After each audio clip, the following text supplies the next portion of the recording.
ABC Kinderteach presents Going Down Home with Daddy, written by Kelly Starling Lyons, illustrated by Daniel Minter.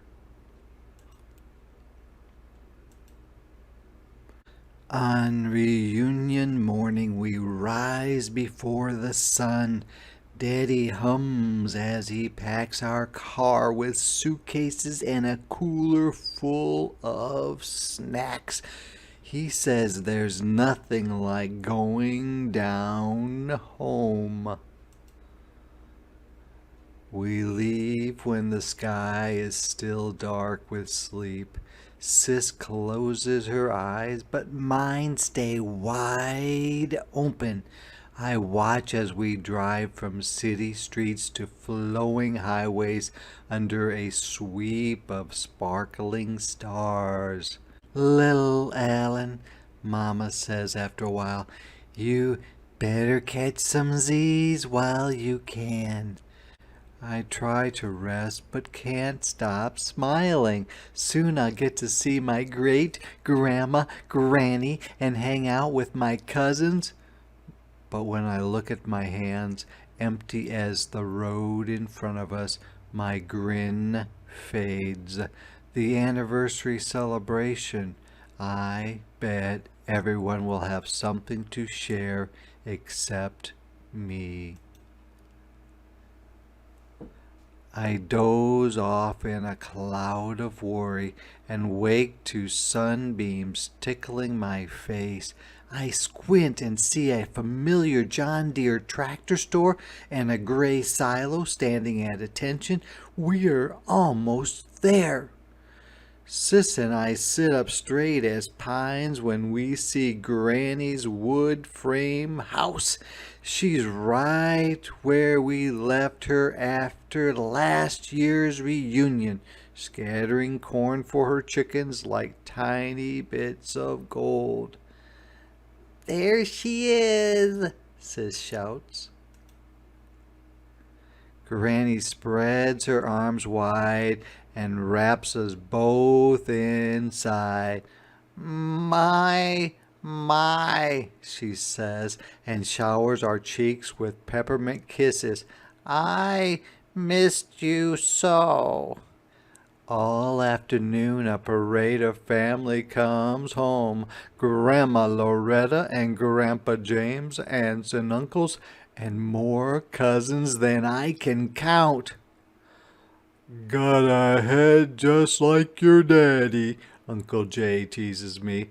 Daddy's eyes twinkle.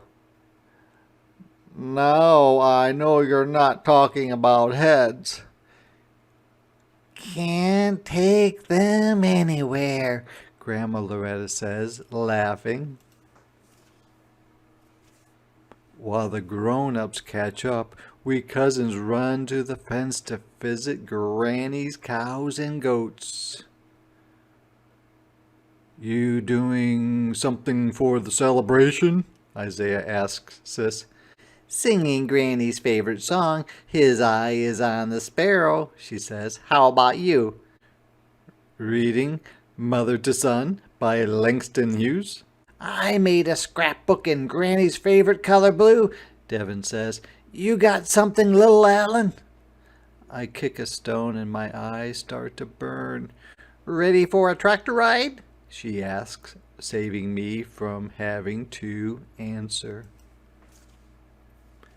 I swallow hard and climb into the trailer with Sis and Mama. I lean against the hay as Daddy drives us past the smokehouse and fishing pond and rumbles by a field dotted with puffs of white. Cotton has been on this land a long time, just like us, Daddy says. Pa would drive your Uncle Jay and me on a tractor just like this one. Look to your left, Pa would say. Look to your right. The land just seemed to go on forever. Everything you see, Pa told us, is ours. I think about what Daddy said and sit up tall. Pa is gone, but this is our time to come together and remember. Daddy's words make me want to share more than ever. When the ride stops, I ask him what to do. Think with your heart, little Alan, Daddy says. That's what Pa always told me. Just then we hear Granny. Come on and get this food while it's hot, she calls from the porch. We dash inside. The dining room overflows with love-made dishes, smoked turkey, collards, mac and cheese, okra and tomatoes, and biscuits oozing with mayhaw jelly, just the way Daddy likes. Hand in hand, we create a ring inside the house Pa built for Granny. Heart to heart, we share what we're thankful for. Nothing is more important than family, Granny says, tearing up as she looks at every face. Amens all around. On Sunday, I feel sick. Not a fever and sneezing sick, but wish I had more time sick. The celebration starts at dusk. Get a move on, little Alan, Grandma Loretta says. You know Granny doesn't play. Growing up, we never missed a service. At church, Daddy points to the spot where he and Uncle Jay performed a duet on trombone and trumpet. My hands were shaking so much I could barely play, Daddy says. But then I saw Granny smiling. My jitters went away. I wonder if looking at Granny will help me, but when our eyes meet, all I can think about is being the only kid with nothing to say. After service, we head back to Granny's and change into our reunion t-shirts. Generations of our family smile from every wall. Mama, Sis, and I peer at black and white pictures of Pa and Granny. Their eyes, brave and bold, remind me of Daddy's. You have their eyes too, Mama says. That's when it comes to me. I think about everything I see when I'm here. I think about the tractor ride and Daddy's stories. I think about walking in Pa's and Granny's footsteps, in those of our people and native people long before. I think and collect treasures from our land. I lift my head to the sun. Just before satin night falls, we sit outside on porch steps and metal lawn chairs. It's celebration time. Our people were stolen from Africa and shipped to this continent in chains, Daddy says.